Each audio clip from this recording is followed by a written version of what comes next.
Hello everyone, आप सबका बहुत बहुत स्वागत है हमारे इस यूट्यूब चैनल पे।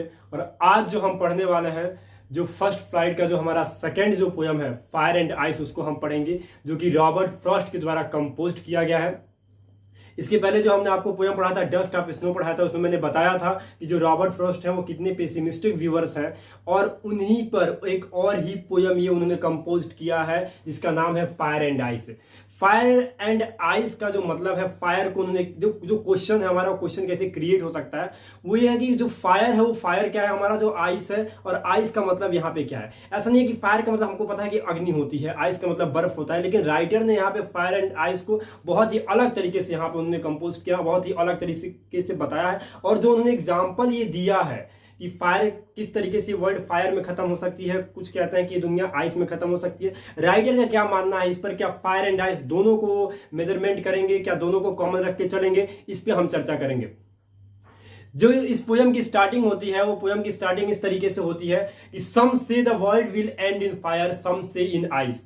राइटर का कहना है कि कुछ लोग ऐसे हैं जो ये कहते हैं कि दुनिया अग्नि में खत्म हो जाएगी, जबकि कुछ लोगों का कहना यह है कि दुनिया बर्फ में खत्म होगी। अब समझना अग्नि का मतलब क्या कहना चाह रहा है, कहीं कॉपी में नोट कर लो। अग्नि का मतलब ये कह रहा है कि कुछ अनकंट्रोल्ड डिजायर, जिस डिजायर को, जिस इच्छा को हम कंट्रोल नहीं कर पाएंगे, उसमें ये दुनिया पूरी तरीके से क्या हो जाएगी, खत्म हो जाएगी। अगर मान के चलो, अगर हमको अभी तुरंत इस समय, अगर हमारे पास कुछ पैसे नहीं है और तुरंत हम इस समय वो अपने पैसे से, अपने कमाई से बहुत ज्यादा एक्सपेक्टेशन रखते हैं कि हमको ये करना है, तो ये होती है हमारी अनकंट्रोल्ड डिजायर, जिसको हम नियंत्रण नहीं कर पाते हैं, और इसमें हम चाह चाह के अपने आप को कोसते रहते हैं, और दुनिया वास्तव में इसमें खत्म होने वाली है। सम से नाइस, कुछ ये कहते हैं कि दुनिया बर्फ में खत्म हो जाएगी। वास्तविकता यह है कि बर्फ का मतलब यहाँ पे हेट बताया गया, जेल से, एक दूसरे से जब हम नफरत करेंगे तो वो नफरत कन्वर्ट हो जाता है ना, तो बहुत बड़े विनाश के कारण में चला जाता है, जिसको राइटर ने बताया है कि दुनिया वास्तव में बर्फ में खत्म हो जाएगी।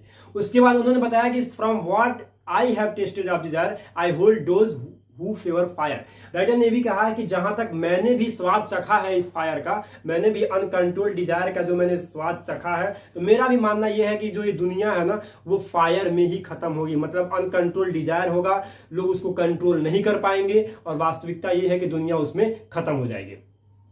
लेकिन जब राइटर ने, अच्छा एक चीज इसमें जो फिगर ऑफ स्पीच का क्वेश्चन आता है, तो आप याद कीजिएगा, सम से स्टार्ट हुआ है। सम से का मतलब अगर किसी एक ही लेटर से दो वर्ड्स स्टार्ट हो जाते हैं, तो हम कहते हैं वहां पे एलिट्रेशन का यूज किया गया है। तो यहाँ पे जो एलिट्रेशन यूज किया गया है, और दूसरी सबसे बड़ी बात यह है कि यहाँ पर जो राइमिंग स्कीम है उसकी, वो होगी फायर आइस डिजायर और फायर, मतलब ABAA यहाँ पे राइमिंग स्कीम है इसकी। सेकेंड स्टेंजा को हम समझेंगे, but if it had to perish twice, मतलब अगर इस संसार को दोबारा मरना पड़े, समझना, अगर इस संसार को दोबारा अगर विनाश का कारण अगर इसका बनना है, आई थिंक, राइटर कहता है कि जहां तक मैं मानता हूं, I know enough of it, जहां तक मैं जानता हूं कि हद से ज्यादा नफरत, जो नफरत होगी जब काफी हो जाएगी, to say date for destruction ice is also grace and not sufficient. Suffice का मतलब होता है यहाँ पे सफिशिएंट, जो लास्ट की लाइन है जिसमें सफाइस लिखा है, उसका मतलब होता है सफिशिएंट। सफिशिएंट का मतलब काफी होगी, मतलब ये दुनिया अगर खत्म होनी है, दोबारा भी अगर इस दुनिया को खत्म करना पड़ेगा, या दुनिया दोबारा अगर खत्म होती है, तो उसका एक सबसे बड़ा रीजन होगा, वो होगा आइस। क्या होगा बेटा? आइस होगा। आइस का मतलब होता है यहाँ पे, मैंने अभी बताया कि आइस को और फायर को किस तरीके से कंपैरिजन किया गया है। तो फायर का मतलब होता है कि अनकंट्रोल्ड डिजायर, जिसको हम कभी कंट्रोल नहीं कर सकते हैं, और आइस का मतलब क्या हो गया कि नफरत।